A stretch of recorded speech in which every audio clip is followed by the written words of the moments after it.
ரஷ்யாவிடமிருந்து எரிபொருளை பெற்றுக்கொள்வதற்காக தற்பொழுது ராஜதந்திர மட்டத்திலான பேச்சுவார்த்தைகள் ஆரம்பிக்கப்பட்டுள்ளதாக அமைச்சரவை பேச்சாளர் நலிந்த ஜெயதிச தெரிவித்திருக்கிறார். அமைச்சரவை முடிவுகளை அறிவிக்கும் ஊடகவியலாளர் சந்திப்பில் கலந்து கொண்டு கருத்து தெரிவித்த அவர், அரசாங்கங்களுக்கு இடையிலான ஒப்பந்தங்கள் மூலம் எரிபொருளை பெற்றுக்கொள்வதற்கான சாத்தியக்கூறுகள் குறித்து அரசாங்கம் கவனம் செலுத்தி வருவதாக குறிப்பிட்டிருக்கிறார். ரஷ்யாவின் எரிசக்தி பிரதி அமைச்சர் விரைவில் இலங்கைக்கு வரவுள்ளதாகவும் இதன்போது இதுகுறித்து விரிவாக ஆலோசிக்கப்படும் என்றும் அவர் தெரிவித்திருக்கிறார். இலங்கைக்கான ஈரான் தூதுவர் எரிபொருளை வழங்க தயாராக இருப்பதாக தெரிவித்தமை குறித்து கருத்து வெளியிட்ட அமைச்சர் அந்த முன்வழிவை வரவேற்பதாகவும், இருப்பினும் கப்பல் வசதிகளை கொண்ட நாடுகளே அத்தகைய வாய்ப்புகளை பயன்படுத்த முடியும் என்றும், இலங்கைக்கு தற்பொழுது அந்த வசதி இல்லை என்றும் சுட்டிக்காட்டினார். தற்பொழுது பல எரிபொருள் முன்பதிவுகள் வழங்கப்பட்டுள்ளதாக குறிப்பிட்ட அவர், அவற்றில் சில எரிபொருள் கப்பல்கள் எதிர்வரும் ஏப்ரல் மாதத்தில் நாட்டை வந்தடைய உள்ளதாகவும் தெரிவித்திருக்கிறார். எரிபொருள் விலை சூத்திரத்திற்கு அமைவாகவே எரிபொருள் விலைகள் அதிகரிக்கப்பட்டதாக இலங்கை பெட்ரோலிய கூட்டுத்தாபனத்தின் முகாமைத்துவ பணிப்பாளர் மயூர நெத்திகுமாரகே தெரிவித்திருக்கிறார். இன்று நடைபெற்ற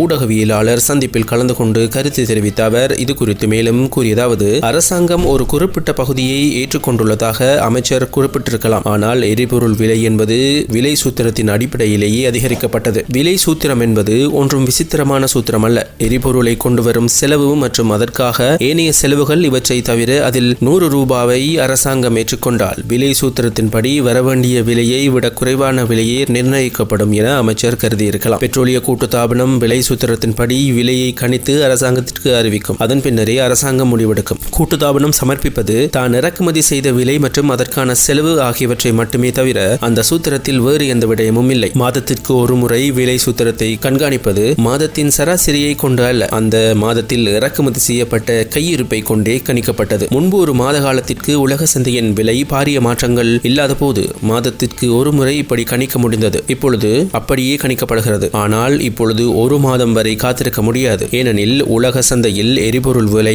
வேகமாக மாறுகிறது. சூத்திரம் அதேதான், ஆனால் சூத்திரத்தை கணிக்கும் காலப்பகுதி மட்டுமே மாறியிருக்கிறது. முதல் தடவையாக 1ஆம் தேதி விலை அதிகரிக்கப்பட்டது. அது வழமையான நடைமுறையே நடந்தது. அதற்காக 9ஆம் தேதி அதிகரிக்கப்பட்டது.